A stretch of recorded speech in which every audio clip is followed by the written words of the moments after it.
3, 2, 1, 0. All engine running.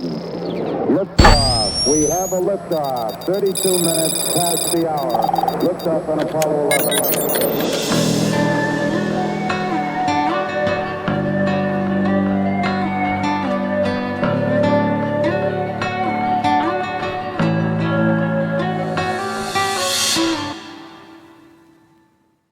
All right, welcome to Roots of Reality. I'm your host, Ben Baumann, and today I'm going to be talking about the history of influencers.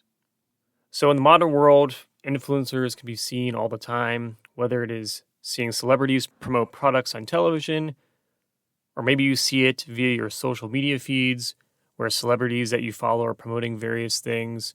Influencers are everywhere. With that being said, though, influencer culture is nothing new historically. Rather, it's just something that is more prominent today due to technology, but it has always existed in some form or another.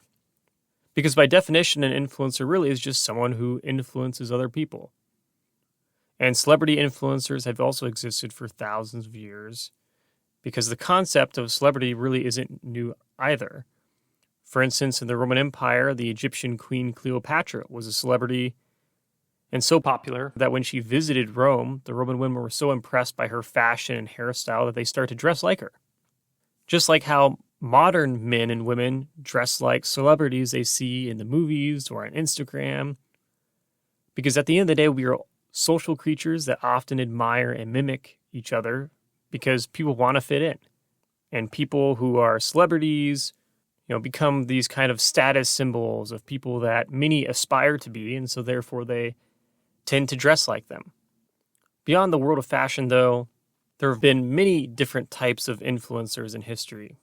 If you go back to the 1700s, for example, there were fad diet influencers, like the English poet from the 1700s, Lord Byron, who was known for promoting borderline starvation as a way of losing weight, which, by the way, is not very healthy, so please don't do that. And obviously today, fad diets on social media by various dieting gurus who typically don't have much of a medical or science background of any kind is unfortunately a super common thing. And they do so well because there's so many people out there who want some type of quick fix weight loss, especially in a modern society where obesity rates are increasingly high. And so these people just come up with some magical platform for losing weight, and they get customers as a result because people just want to believe in something that will fix their issues in an easy to understand way, even if that's not how things really work in reality. Next, another type of influencer that remains common still to this day are political influencers. And historically, one political influencer, for example, was Karl Marx, who is obviously known for his promotion of socialism in the 1800s, which still is not unpopular today, despite however many societies have failed to really implement a successful socialist form of government. But there's always someone who's willing to try because of what people want to believe. And that's how history just kind of repeats itself again and again and again over time, where people don't really want to embrace the complexity of the world, but rather want a quick fix, easy solution. And if we shift towards the modern world today, political influencers are still highly popular. Unfortunately, there are many kooky political influencers, which will spout out various ideas that are not grounded in reality. And we see this all the time with, far right or far left political commentators in the United States. And we also see this all the time in dictatorships around the world, where these talking heads who work for the government do the bidding of their dictators, talk about how great they are and how every single policy idea they have is brilliant, which we know is not true ever. No matter how good you think a leader is, they're going to make mistakes and they're going to have flaws. That's just being called a human being. But in these societies where propaganda is the only source of news, that's pretty much how things work. Luckily, though, there are still plenty of people out there who actually take the complexities of politics pretty seriously. And there are various political commentators that, do a pretty good job of giving fairly objective analysis as much as humanly possible in regard to politics.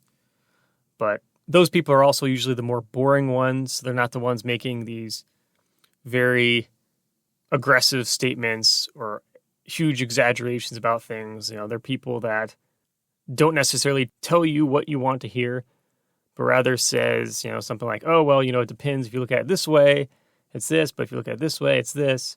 That doesn't really go towards what people want, because oftentimes people, unfortunately, just want to hear what they want to believe. And as a result, you get these really toxic, polarizing political pundits that gain these huge followings because people just like to sort of worship these ideas they want to be true so badly, like a religion. So it's all about balance. And now turning towards athlete influencers, this is another thing that has occurred for a while now in history. These people who not only popularized their sports like Babe Ruth did with baseball in the United States in the early 1900s, but also go on to get paid to promote various products to people. Since people tend to remember products that have a recognizable face attached to them. After all, even if you don't think much about a product when you see the commercial, if you're in a grocery store and you decide to buy something, you are much more likely to buy the product that you've heard of. Especially if it was endorsed by a celebrity that you know, because you're more likely to remember that product as a result. And when celebrities or athletes endorse products, that's not necessarily a bad thing, though you do want to understand that they have financial ties to that product, which is why they're endorsing it. People rarely endorse things for free. So if someone's talking about how great something is, they're probably trying to sell it to you because, they're getting paid to sell it to you.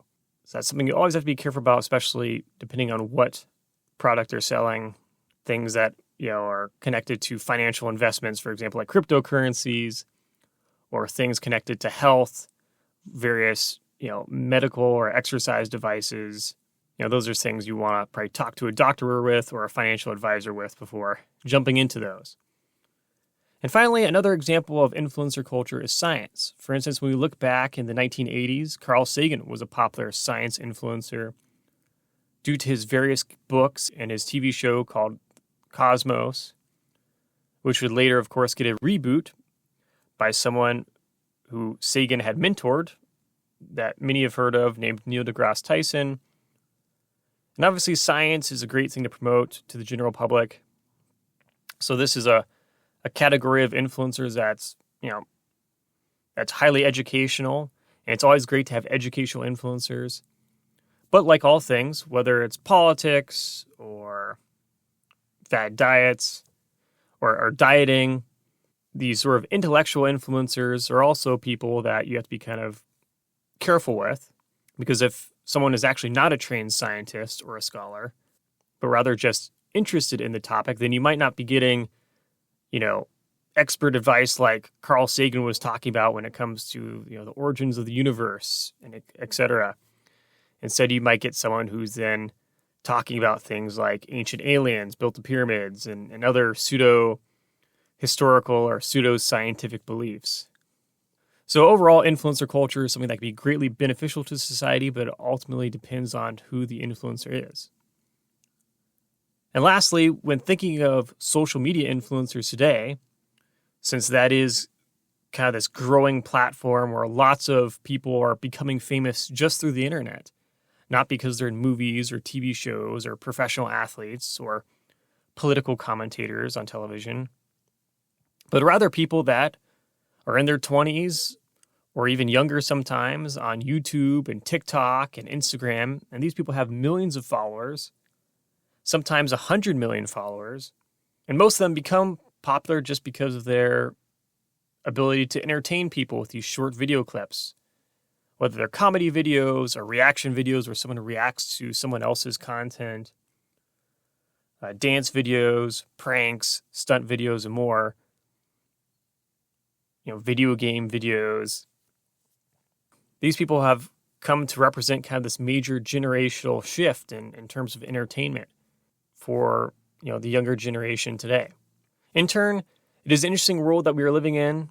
There's plenty of entertainment and plenty of good people out there who are influencers giving out lots of great content for people to learn about things, or just entertain people.